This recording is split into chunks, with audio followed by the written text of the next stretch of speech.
गरुडगमन तव चरणकमलमिह मनसि लसतु मम नित्यम् गरुडगमन तव चरणक राम राम वेलकम टू भोजनालय तमिழ் இன்னைக்கு நம்ம போஜனாலயால கோகுலாஷ்டமி சீரீஸ்ல வரிசையா நம்ம நிறைய ரெசிபிஸ் போட்டிருக்கோம்.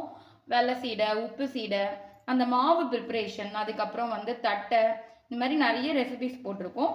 அந்த வரிசையில கிருஷ்ண ஜெயந்தி ஸ்பெஷல் ரெசிபிஸ்ல இன்னைக்கு அவல் வச்சு சூப்பராக சிம்பிளாக ஒரு ஸ்வீட் பண்ண போகிறோம். ஸோ கஷ்டப்பட்டு பக்ஷணம்லாம் பண்ண முடியல, எனக்கு ரொம்ப சிரமமாக இருக்குது, ஆனால் ஏதாவது கிருஷ்ணருக்கு நைவேத்தியம் பண்ணணும்னு ஆசையாக இருக்குது அப்படின்னு நினைக்கிறவா இந்த மாதிரி சிம்பிளாக ஏதாவது ஒரு ஸ்வீட் பண்ணலாம். ஏன்னா கிருஷ்ணருக்கு அவல் ரொம்ப பிடிச்ச விஷயம். ஸோ இந்த வீடியோக்குள்ளே போகிறதுக்கு முன்னாடி நம்மளோட போஜனாலயா தமிழ் சேனலை மறக்காமல் சப்ஸ்கிரைப் பண்ணிக்கோங்க. நம்மளோட வீடியோஸில் போடுறது, நம்மளோட சேனலில் எல்லாமே போடுற வீடியோஸ் எல்லாமே no onion, no garlic, plus festival சீசனுக்கு போடக்கூடிய எந்தெந்த பண்டிகைகளுக்கு என்னென்ன பண்ணணும் அப்படிங்கிற ரெசிபிஸ் எல்லாமே நம்ம போட்டுருக்கோம். ஸோ இப்போ ரெசிபிக்குள்ளே போகலாம். ஸோ ஒரு கனத்தை இழுபச்சட்டி நான் எடுத்துட்டு இருக்கேன்.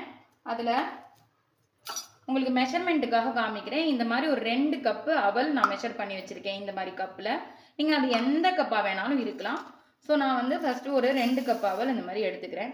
நான் எடுத்துகிட்டு இருக்க கப் ஒரு 150 கிராம் இருக்கும். ஸோ இது மொத்தமாக 300 கிராம் அவல்னு கணக்கு வச்சுக்கோங்களேன். இதை ஃபஸ்ட்டு நம்ம ட்ரை ரோஸ்ட் பண்ணி எடுத்துக்க போகிறோம். அவல் நல்லா வறுபட்டு இருக்கு. நான் எடுத்துருக்கிறது நல்ல கெட்டியான திக்கு அவல், திக் போகான்னு கிடைக்கும் இல்லையா அது. ஸோ அதுதான் நமக்கு லட்டு பண்ணுறதுக்கு நன்னா வரும். ஸோ நல்லா இதை ஒரு கோல்டன் ப்ரௌன் கலரில் நம்ம வறுத்துக்கணும். சப்போஸ் உங்களுக்கு சிகப்பு அவல் அந்த மாதிரி வேறு ஏதாவது அவல் வேணும், வேறு என்ன கிடைக்கிறதோ நீங்கள் எடுத்துக்கலாம். பட் இந்த திக்கான அவல் நம்ம வறுக்கும் பொழுது அது இன்னும் கொஞ்சம் நைஸ் ஆகிடும். ஸோ அதனால தான் நான் இந்த திக்கான அவல் எடுத்துகிட்டு இருக்கேன். இப்போ சிகப்பு அவல் கூட நல்லா திக்கவல்லாம் கிடைக்கிறது, அதுலேயும் பண்ணலாம். ஸோ நம்ம அவல் நமக்கு பிரதானம். இப்போ இதோட கலர் நல்லா மாறி இருக்கு, உங்களுக்கு பார்த்தா தெரியும். கோல்டன் ப்ரௌன் கலரில் வந்திருக்கு இல்லையா. ஸோ இந்த பதத்துக்கு நம்ம இதை வறுத்துண்டா போதும். இது தனியாக ஒரு தட்டுக்கு மாற்றிட்டு கொஞ்சம் ஆறட்டும். அதுக்குள்ளே இதே எலும்புச்சட்டியிலே நம்ம என்ன பண்ண போகிறோம்னா, இப்போ நான் 2 கப்பு அவல் எடுத்துட்டேன் இல்லையா, அதே கப்பால் ஒரு 1/2 கப்பு பொட்டுக்கல்ல அளந்து வச்சுருக்கேன். ஸோ எந்த பாத்திரத்தில் நீங்கள் எடுக்கிறீங்களோ, எந்த கப்பில் எடுக்கிறீங்களோ அதுதான் மெஷர்மெண்ட்டு. ஏன்னா முழு பொட்டுக்கல்ல போட்டுருக்கேன், முழுசு தான் போகணும்னு இல்லை.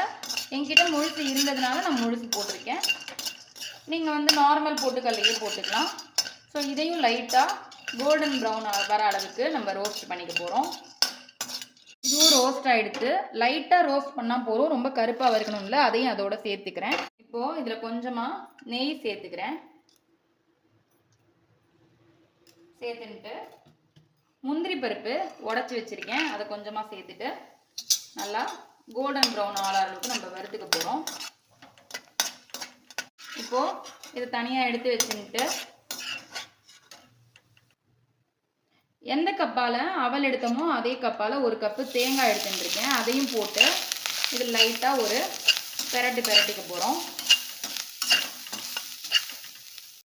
இப்போது தேங்காயும் நம்ம கோல்டன் ப்ரௌன் ஆகிற அளவுக்கு வறுத்தாச்சு. இதோடையே 4 ஏலக்காய் சேர்த்துக்கிறேன். நீங்கள் உங்களுக்கு ஏலக்காய் வேண்டாம் அப்படின்னா ஏலக்காய் பொடியாக இருந்ததுன்னா போட்டுக்கலாம். ஸோ அவ்வளோதான். இப்போ அடுப்பை ஆஃப் பண்ணிட போகிறேன். இப்போ என்ன பண்ண போகிறேன்னு நான் காமிக்கிறேன். இந்த மாதிரி ஒரு ஜாரில் அடியில் நம்ம எடுத்து வச்சுருக்க இந்த அவலையும் பொட்டுக்கல்லையும் ஃபஸ்ட்டு போட்டு முதல்ல ஒரு சுற்றிக்க போகிறோம். அதை சுற்றின்ட்டு அது மேலேயே தேங்காய் ஏலக்காயும் போட்டு சுற்றின்னு வரப்போகிறோம். ஸோ எல்லாத்தையும் சுற்றின்னு வந்துட்டு உங்களுக்கு காமிக்கிறேன். இப்போது இது எல்லாத்தையுமே நம்ம ஒன்றா சுற்றி எடுத்துன்னு வந்தாச்சு. தேங்காயும் ஏலக்காயும் ஃபஸ்ட்டு கொஞ்சம் அடியில் போட்டுன்ட்டு அது மசிப்படுறதுக்காக.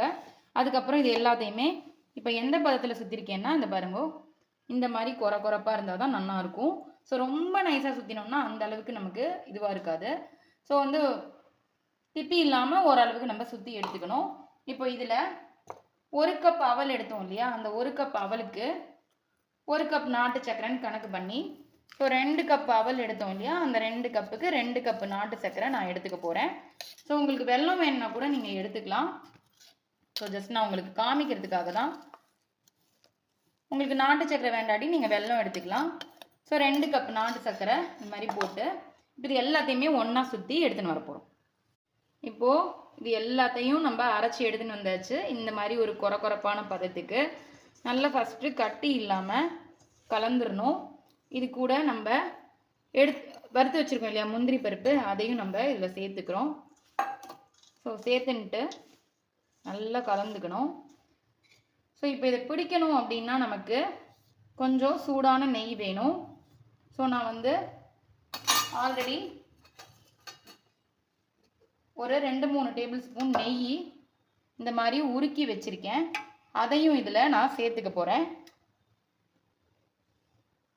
ஸோ இந்த மாதிரி சூடான நெய் நம்ம விட்டுட்டோம் அப்படின்னா நமக்கு கொஞ்சம் பிடிக்கிறதுக்கு ஈஸியாக வரும்.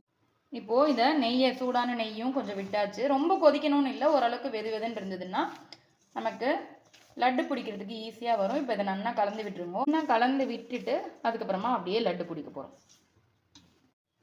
இப்போது இந்த மாதிரி அப்படியே லட்டாக பிடிச்சிக்க வேண்டியதான். ரொம்பவே சிம்பிள். டக்குன்னு ஒரு ½ அன் ஹவரில் நம்ம பண்ணிடலாம். நல்லா கெட்டியமாக அழுத்தி பிடிச்சோம் அப்படின்னா சூப்பராக பிடிக்க வரும். கொஞ்சம் நெய்யை சுட வச்சுட்டு உருட்டினோம் அப்படின்னா நல்லாவே பிடிக்க வரும் நமக்கு. இதே மாதிரி உங்களுக்கு என்ன சைஸில் வேணுமோ நீங்கள் இது மாதிரி உருட்டிக்கலாம். நான் வந்து இந்த சைஸில் உருட்டியிருக்கேன் பாருங்க. இதே மாதிரியே நம்ம எல்லாத்தையும் பண்ணி எடுத்துக்க போகிறோம். ரொம்பவே சிம்பிள் தான். ஸோ வந்து எப்படியும் நம்ம ஆதில் அவல் இருக்கும், நாட்டு சர்க்கரையோ வெல்லமோ இருக்கும், தேங்காய், இது எல்லாமே நம்ம சமையலுக்கு வச்சிருக்கக்கூடிய பொருள் தான். பெருசாக ஒன்றும் இன்க்ரீடியன்ட்ஸ் கிடையாது. கிருஷ்ணர் வெறும் அவல் கொடுத்தாலே கட்டாயம் ஏற்றுப்பார். அதில் ஒரு சந்தேகமும் இல்லை. நம்ம எதுவுமே பண்ணலையே அப்படின்னு நினைக்கிறவாளுக்கு, டைம் இல்லாதவாளுக்கு ஈஸியாக இது பண்ணிடலாம். இதே மாதிரியே நம்ம எல்லாத்தையும் பிடிச்சி எடுத்துன்னு வரப்போம். அவ்வளோதான். இது எல்லாத்தையும் சூப்பராக நம்ம பிடிச்சி எடுத்துட்டாச்சு பாருங்க. இதுக்கு நம்ம பவுட்ருக்கு சைஸ்க்கு ஒரு 24 வந்திருக்கு. நீங்கள் உங்களோட சைஸை பொறுத்து 20லேருந்து 25 கண்டிப்பாக வரும். ஸோ ரொம்பவே சிம்பிள் தான், டக்குன்னு பண்ணிடலாம். இந்த கோகுலாஷ்டமிக்கு எல்லாருமே இந்த மாதிரி அவல் லட்டு ட்ரை பண்ணி பார்த்துட்டு மறக்காமல் எப்படி இருந்ததுன்னு உங்களோட ஃபீட்பேக்கை எனக்கு சொல்லுங்க. நிறைய பேர் நம்மளோட வீடியோ பார்த்துட்டு என்னோட ரெசிபிஸ் பண்ணி பார்த்துட்டு நல்லா இருந்ததுன்னு சொல்லி கமெண்ட் பண்ணியிருக்கேன். கண்டிப்பாக உங்களோட ஃபீட்பேக் எனக்கு ரொம்ப முக்கியம். ஸோ திரும்பவும் ஒரு சூப்பரான ரெசிபியில் உங்களை நான் மீட் பண்ணுறேன். எல்லாருக்கும் இனிய கிருஷ்ண ஜெயந்தி நல்வாழ்த்துக்கள். எல்லாரும் சௌக்கியமாக சந்தோஷமாக இந்த கோகுலாஷ்டமியை ஹாப்பியாக கொண்டாடணும்னு சுவாமியை பிரார்த்தனை பண்ணிக்கிறேன். திரும்பவும் ஒரு எக்ஸலண்ட்டான ரெசிபியோடு உங்களை மீட் பண்ணுறேன். தேங்க்யூ. ராம் ராம்.